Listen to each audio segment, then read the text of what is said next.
फातिमा की रानी माँ, प्रभु यीशु की माँ, आसरा तू ही है माँ।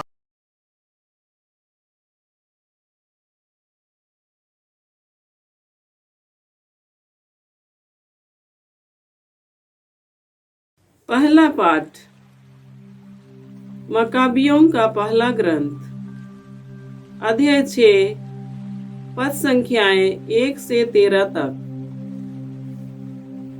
पाठ का मूल वचन है, मैंने यरूशलेम के साथ अत्याचार किया था, इसी से मैं गहरे शोक के कारण मर रहा हूँ।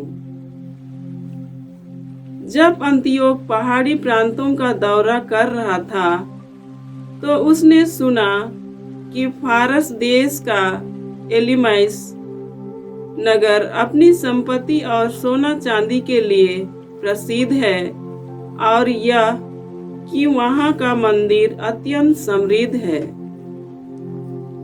और उसमें वे स्वर्ण ढाल, कवच और अस्त्र शस्त्र सुरक्षित है, जिन्हें फिलिप के पुत्र सिकंदर, मकेदुनिया के राजा और यूनानियों के प्रथम शासक ने वहां छोड़ दिया था। इसलिए वह उस नगर पर अधिकार करने और उसे लूटने के लिए चल पड़ा, किंतु वह ऐसा नहीं कर पाया, क्योंकि नागरिकों को उस अभियान का पता चल गया था। उन्होंने हथियार लेकर उसका सामना किया और उसे भागना पड़ा।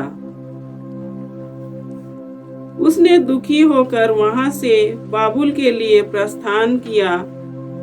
वह फारस में ही था जब उसे यह समाचार मिला कि जो सेना यहूदिया पर आक्रमण करने निकली थी, वह परास्त होकर हट रही है।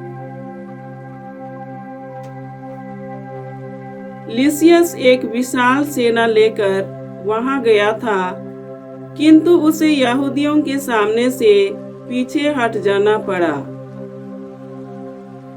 अब यहूदी अपने अस्त्रों और सैनिकों की संख्या और परास्त सेनाओं की लूट के कारण शक्तिशाली बन गए थे। उन्होंने यरूशलेम की होम वेदी पर अंतियोक द्वारा स्थापित घृणित मूर्ति को ढा दिया। पहले की तरह मंदिर के चारों ओर ऊंची दीवार बनवाई और उसके नगर बेतसूर की भी किलाबंदी की। राजा यह सुनकर चकित रह गया। वह बहुत घबराया, पलंग पर लेट गया और दुख के कारण बीमार हो गया, क्योंकि वह जो चाहता था वह नहीं हो पाया था। वह इस तरह बहुत दिनों तक पड़ा रहा, क्योंकि एक गहरा विषाद उस पर छाया रहा। तब वह समझने लगा कि वह मरने को है, और उसने अपने सब मित्रों को बुलाकर उनसे कहा, मुझे नींद आती है और मेरा हृदय शोक के कारण टूट गया है। मैंने पहले अपने मन में कहा, मैं कितना कष्ट सह रहा हूँ और मुझ पर दुख का कितना बड़ा पहाड़ टूट पड़ा है। मैं तो अपने शासन के दिनों में दयालु और लोकप्रिय था, किंतु अब मुझे याद आ रहा है कि मैंने यरूशलेम के साथ कितना अत्याचार किया। मैं वहां के चांदी और सोने के साथ पात्र चुरा कर ले गया, और मैंने आकारण यूदा के निवासियों को मारने का आदेश दिया। मुझे लगता है कि मैं इसी से ये कष्ट भोग रहा हूँ और गहरे शोक के कारण यहाँ विदेश में मर रहा हूँ। प्रभु की वाणी। ईश्वर को धन्यवाद। भजन अनुवाक्य। अनुवाक्य। हे प्रभु, मैं उल्लसित होकर मुक्ति की स्तुति करूंगा। हे प्रभु, मैं उल्लसित होकर मुक्ति की स्तुति करूंगा। हे प्रभु, मैं सारे हृदय से तुझे धन्यवाद देता हूँ। मैं तेरे सभी अपूर्व कार्यों का बखान करता हूँ। मैं उल्लसित होकर तुझ में आनंद मनाता और तेरे पवित्र नाम के आदर में भजन गाता हूँ। अनुवाक्य। हे प्रभु, मैं उल्लसित होकर मुक्ति की स्तुति करूंगा। हे प्रभु, मैं उल्लसित होकर मुक्ति की स्तुति करूंगा। तेरे शत्रुओं को पीछे हट जाना पड़ा। वे मेरे सामने विचलित होकर नष्ट हो गए। तूने राष्ट्रों को हरा दिया और राष्ट्रों का सर्वनाश किया। तूने सदा के लिए उनका नाम मिटा दिया है। अनुवाक्य। हे प्रभु, मैं उल्लसित होकर मुक्ति की स्तुति करूंगा। हे प्रभु, मैं उल्लसित होकर मुक्ति की स्तुति करूंगा। राष्ट्र उस चोर गड्ढे में गिरे जिसे उन्होंने खोदा था। जो फंदा उन्होंने लगाया था उसी में उसके पैर फंस गए। क्योंकि तू ना तो अंत तक दरिद्र को भुला जाता और न दीन दुखियों की आशा व्यर्थ होने देता है। अनुवाक्य। हे प्रभु, मैं उल्लसित होकर मुक्ति की स्तुति करूंगा। हे प्रभु, मैं उल्लसित होकर मुक्ति की स्तुति करूंगा। जय घोष। हालेलुया। हमारे मुक्तिदाता और मसीह ने मृत्यु का विनाश किया और अपने सुसमाचार द्वारा अमर जीवन को आलोकित किया। हालेलुया। प्रभु आप लोगों के साथ हो और आपकी आत्मा के साथ। संत लूकस के अनुसार पवित्र सुसमाचार। हे प्रभु, तेरी महिमा हो। अध्याय 20 पद संख्याएं 27 से 40 तक। सदूकी यीशु के पास आए। उनकी धारणा है कि मृतकों का पुनरुत्थान नहीं होता। उन्होंने यीशु के सामने यह प्रश्न रखा, गुरुवर, मूसा ने हमारे लिए यह नियम बनाया है, यदि किसी का भाई अपनी पत्नी के रहते निसंतान मर जाए तो वह अपने भाई की विधवा को ब्याह कर अपने भाई के लिए संतान उत्पन्न करे। 7 भाई थे। पहले ने विवाह किया और वह निसंतान मर गया। दूसरा और तीसरा आदि 7 भाई विधवा को ब्याह कर निसंतान मर गई। अंत में वह स्त्री भी मर गई। अब पुनरुत्थान में वह किसकी पत्नी होगी? वह तो 7 की पत्नी रह चुकी है। यीशु ने उनसे कहा, इस लोक में पुरुष विवाह करते हैं और स्त्रियां विवाह में दी जाती हैं, परंतु जो परलोक तथा मृतकों के पुनरुत्थान के योग्य पाए जाते हैं, उन लोगों में ना तो पुरुष विवाह करते हैं और न स्त्रियां विवाह में दी जाती हैं। वे फिर कभी नहीं मरते। वे तो स्वर्गदूतों के सदृश होते हैं और पुनरुत्थान की संतति बन जाते हैं। मृतकों का पुनरुत्थान होता है। मूसा ने भी झाड़ी की कथा में इसका संकेत किया है, जहां वह प्रभु को इब्राहिम का ईश्वर, इसहाक का ईश्वर और याकूब का ईश्वर कहते हैं। वह मृतकों का नहीं, जीवितों का ईश्वर है, क्योंकि उसके लिए सभी जीवित हैं। इस पर कुछ शास्त्रियों ने उनसे कहा, गुरुवर, आपने ठीक ही कहा। इसके बाद उन्हें यीशु से और कोई प्रश्न पूछने का साहस नहीं हुआ। प्रभु का सुसमाचार। हे क्रिस्त तेरी स्तुति हो। जय यीशु क्रिस्त में प्रिय भाई और बहनों, आज का पहला पाठ मकाबियों के पहले ग्रंथ से है, अध्याय 6 व संख्याएं 1 से 13 तक। इसमें हमने सुना कि किस प्रकार राजा अंतियोख बीमार पड़ गया, बुरी तरह बीमार पड़ गया। वो लालची था। उसने सुना था कि फारस के देश का एलिमैस नगर अपनी संपत्ति और सोना चांदी के लिए प्रसिद्ध है, और यह कि वहाँ का मंदिर अत्यंत समृद्ध है और उसमें वे स्वर्ण ढाले, कवच और अस्त्र शस्त्र सुरक्षित हैं, जिन्हें फिलिप के पुत्र सिकंदर, मकेदुनिया के राजा और यूनानियों के प्रथम शासक ने वहां छोड़ दिया था। उन सबको बटोरने के लिए राजा वहां गया और वह पराजित होकर भागना पड़ा उसे।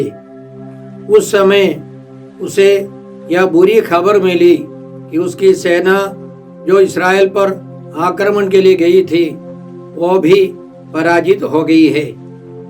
तो यह सुनकर राजा बहुत दुखी हो गया, पलंग पर लेट गया और बुरी तरह वो बीमार पड़ गया। और उसने अपने साथियों को बुलाकर उन सबों से कहा, मुझे नींद नहीं आती और मेरा हृदय शोक से टूट गया है। आगे उसका कहना था, अब मुझे याद आ रहा है कि मैंने यरूशलेम के साथ कितना अत्याचार किया। मैं वहां के चांदी और सोने के सब पात्र चुरा कर ले गया और मैंने अकारण यूदा के निवासियों को मारने का आदेश दिया। राजा को बहुत दुख हुआ, निराशा उसे सताने लगी। आगे राजा का कहना है, मुझे लगता है कि मैं इसी से ये कष्ट भोग रहा हूँ और गहरे शोक के कारण यहाँ विदेश में मर रहा हूँ। आगे हम लोग पढ़ेंगे, राजा बुरी तरह मर गया। भाई और बहनों, इस राजा से हम क्या सीख सकते हैं? हर बुरे व्यक्ति का अंत इसी तरह होगा। वह निराश, उदास हो जाएगा, बीमार पड़ सकता है। इतिहास में हम लोग ऐसे बहुत सारे राजा महाराजाओं को देख सकते हैं, अनेक बुरे नेताओं को देख सकते हैं। उनका अंत भयंकर था। इसलिए हमें यह वचन याद रखना है।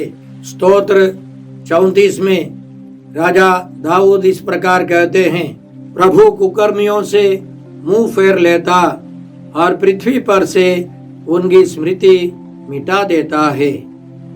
प्रभु कुकर्मियों से मुंह फेर लेता है और पृथ्वी पर से उनकी स्मृति मिटा देता है। तो हर आदमी जो बुरा है, लालची है, उसका अंत इसी तरह होगा। साथ साथ हम याद रखें, संसार भर के बहुत सारे नेतागण बुराई के मार्ग से नेता बन के आए हैं। इसलिए हमें प्रार्थना करनी चाहिए उनके मन परिवर्तन के लिए। साथ साथ हम प्रार्थना करें हमारे देश में, अन्य देशों में हमें अच्छे नेता मिले, अब्राहम लिंकन के समान, महात्मा गांधी के समान अच्छे नेता मिले। इसके लिए हमें प्रार्थना करनी है। आज के सुसमाचार में प्रभु यीशु की अंतिम परीक्षा है। याद रखें, प्रभु यीशु यरूशलेम में है। कुछ ही दिनों के अंदर यीशु मारे जाएंगे। तरह तरह के लोगों ने प्रभु से परीक्षा ली और वे सब हार गए। प्रभु यीशु ने जीत हासिल की। अब सदुकी लोगों की पारी है। वे प्रभु के पास उनकी परीक्षा लेने के लिए आए। इसके पहले अध्याय 19 में हम लोग इस प्रकार पढ़ते हैं, यीशु प्रतिदिन मंदिर में शिक्षा देते थे। महायाजक, शास्त्री और जनता के नेता उनके सर्वनाश का उपाय ढूंढ रहे थे, परंतु उन्हें नहीं सूझ रहा था कि क्या करे, क्योंकि सारी जनता बड़ी रुचि से उनकी शिक्षा सुनती थी। अध्याय 20 में हम लोग इस प्रकार पढ़ते हैं, शास्त्री और महायाजक यीशु को उसी समय पकड़ना चाहते थे, परंतु वे जनता से डरते थे। अब वे सब यीशु के पास आते हैं, यीशु की परीक्षा लेते हैं, क्योंकि यीशु को मरवा डालना है, उनका विनाश होना है।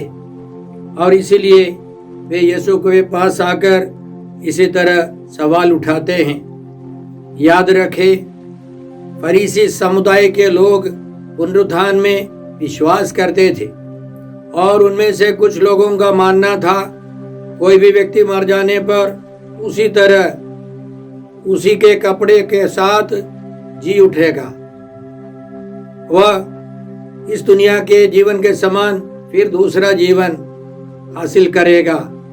इसलिए जिसकी पत्नी है उसकी पत्नी फिर अगले जीवन में भी रहेगी। इसी विचारधारा को लेकर सदूकियों ने यीशु से सवाल किया। याद रखे, सदूकी लोग धनी थे, याजक महायाजक थे, वे पुनरुत्थान में विश्वास नहीं करते थे। प्रेरित चरित्र अध्याय 23 वचन 8 में हम लोग इस प्रकार पढ़ते हैं, सदूकियों की धारणा है कि न तो पुनरुत्थान है, न स्वर्गदूत और न आत्मा। वे इस दुनिया से संबंधित जीवन में विश्वास रखते थे।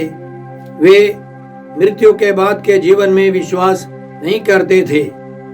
वे केवल मूसा के प्रथम 5 ग्रंथों को मानते थे और उनमें वे लोग तर्क निकालते थे कि उनमें पुनरुत्थान का कोई सबूत नहीं है, कोई वचन नहीं है। इसलिए फरीसियों के विश्वास के आधार पर उन्होंने यीशु से सवाल किया। एक महिला ने 7 भाई से शादी की, पुनरुत्थान के समय वह किसकी पत्नी होगी? प्रभु यीशु ने समझाया कि इस दुनिया का जीवन नहीं है, मृत्यु के बाद। मृत्यु के बाद हम लोग स्वर्गदूतों के जैसे बन जाते हैं। यीशु ने कहा पुनरुत्थान होता है। मूसा के दूसरे ग्रंथ निर्गमन ग्रंथ को लेकर प्रभु यीशु ने साबित किया पुनरुत्थान होता है, जीवितों का ईश्वर है। मूसा को ईश्वर ने निर्गमन ग्रंथ अध्याय 3 में इस प्रकार बताया था, मैं इब्राहिम का ईश्वर हूँ, ईश्वर था नहीं। इसहाक का ईश्वर हूँ, वह वर्तमान में है, वह जीवित है। याकूब का ईश्वर हूँ। इसलिए मूसा को मालूम था ईश्वर जीवित है, जीवितों का ईश्वर है। और इसहाक, इब्राहिम या याकूब सब जीवित है। इसलिए मूसा ने जाकर अन्य लोगों को भी यही बातें समझाई।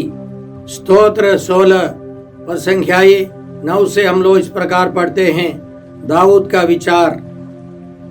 मेरे हृदय में आनंद है और मेरी आत्मा में उल्लास, मेरा शरीर भी सुरक्षित है, क्योंकि तू मेरी आत्मा को अधोलोक में नहीं छोड़ेगा।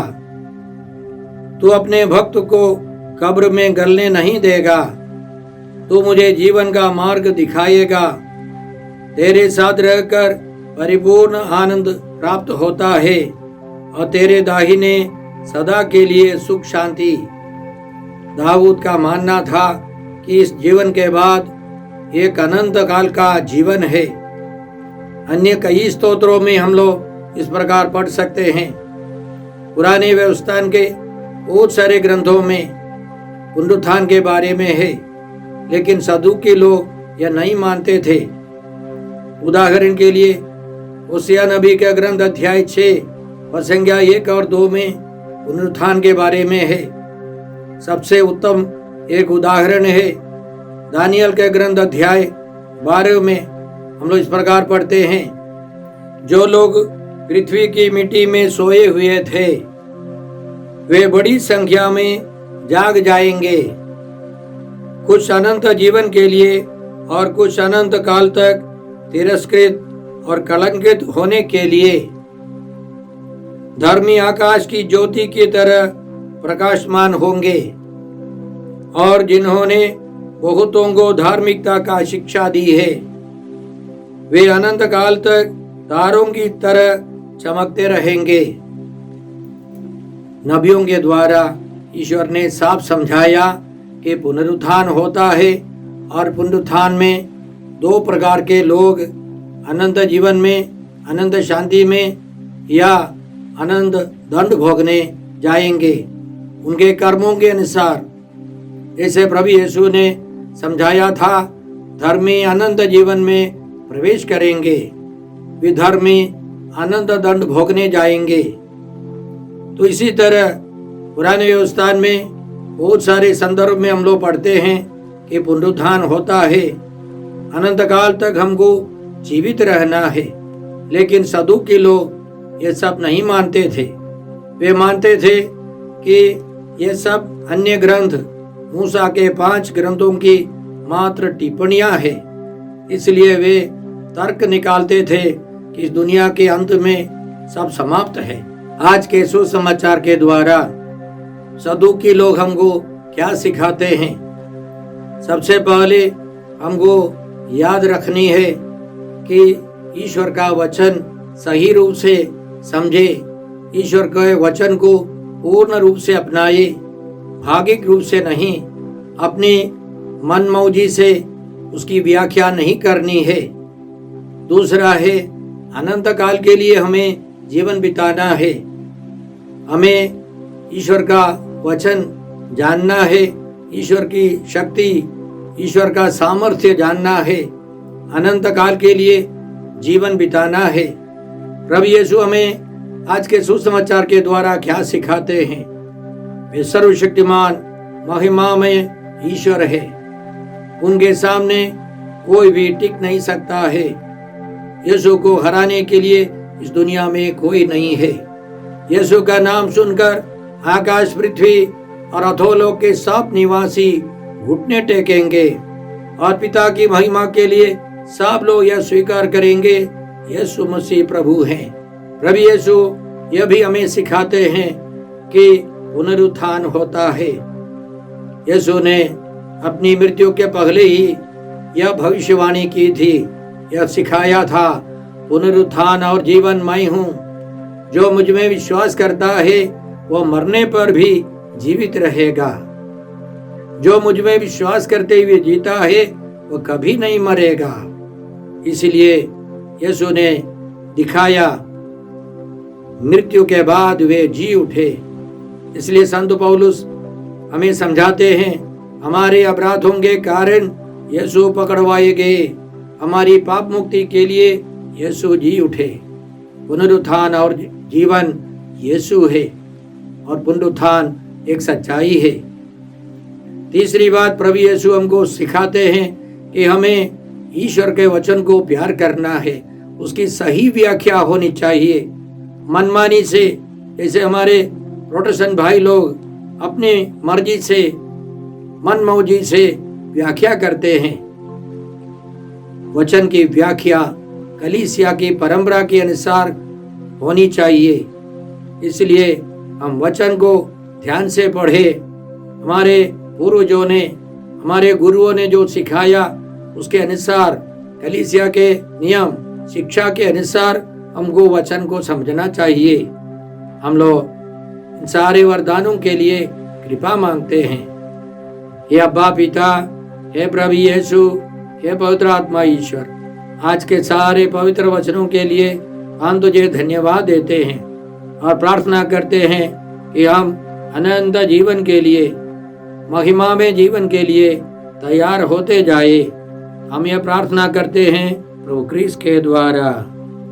हमारे प्रभु यीशु क्रिस्त की कृपा, ईश्वर का प्रेम और पवित्र आत्मा का साहचर्य आप सबों को प्राप्त हो। आमीन।